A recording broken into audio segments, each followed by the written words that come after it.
উনি রাজি, আমরা রাজি। এই ফেব্রুয়ারি থেকে যদি একদিনও পেছানোর চেষ্টা করে এই সরকারকে 1 ঘন্টা আমরা রাখবো না।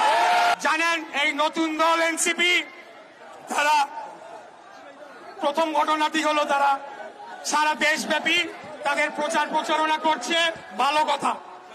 তারা কি করলো, গোপালগঞ্জে যাবে, যাওয়ার আগে সেখানে একটা উস্কানিমূলক পরিস্থিতি তৈরি করলো এবং সেখানে তারা তাদের কর্মসূচির নামটিও পাল্টালো এবং পরবর্তীতে যখন ইন্টারনেটে সোশ্যাল মিডিয়ায় ব্যাপকভাবে প্রচারিত হলো যে শেখ মুজিবুর রহমানের কবর ভেঙে ফেলা হবে, তারা সেটিকে কোন রকম গ্রাহ্য না করে, আরে ভাই বাংলাদেশে থাকেন, বাংলাদেশের মাটিতে থাকেন, কোন জেলার মানুষের সেন্টিমেন্ট কি, কোন জেলার মানুষ কোন কথা বললে কিভাবে রিয়াক্ট করতে পারে, এগুলো আপনারা জানেন না।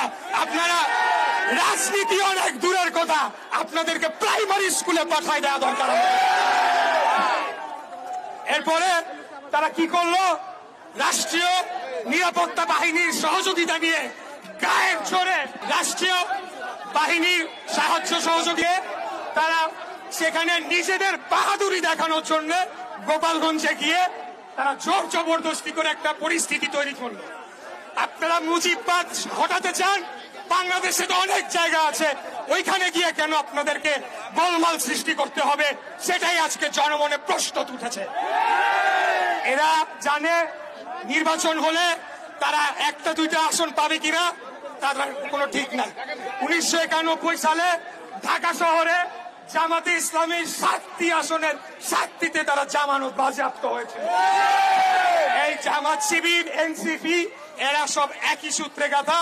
তারা চায় না বাংলাদেশে একটা স্বাভাবিক সুস্থ নিরাপদ পরিবেশ বজায় থাকুক, যাতে করে তারা বলতে পারে নির্বাচনের পরিবেশ নাই এবং আমরা যখনই কোনো ঘটনা ঘটে তারপরেই তাদের পাতি নেতাদের মুখে এগুলা শুনতে পাই। আমি একটা প্রতিজ্ঞা আপনাদের সামনে করতে চাই।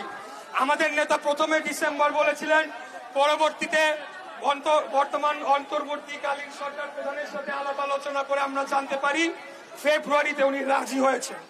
উনি রাজি, আমরা রাজি। এই ফেব্রুয়ারি থেকে যদি একদিনও পেছানোর চেষ্টা করে এই সরকারকে 1 ঘন্টা আমরা রাখবো না। আরে ভাই আপনারা কারা? আপনারা অন্তর্বর্তীকালীন সরকার, আপনাদের ম্যান্ডেট কি? কিছুই না। আপনারা কোন বিপ্লবী সরকার না, আপনারা সেটা গঠন করতে ব্যর্থ হয়েছেন।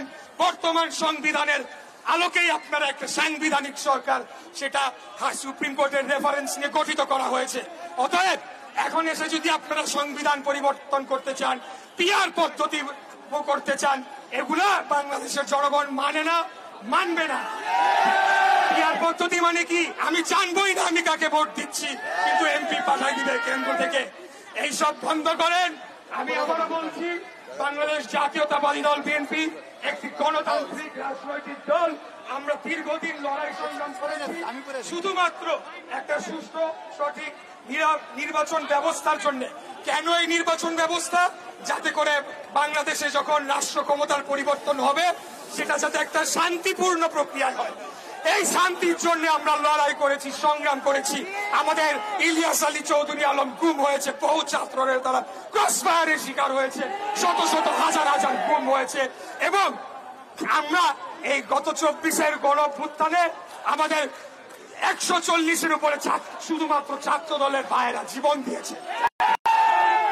এইসব আমরা যখন 5 তারিখের পরে এই ধরনের কথা উঠলো, আমাদের কাছে মনে হয় নাই যে এটা কৃতিত্ব নেওয়ার কিছু আছে।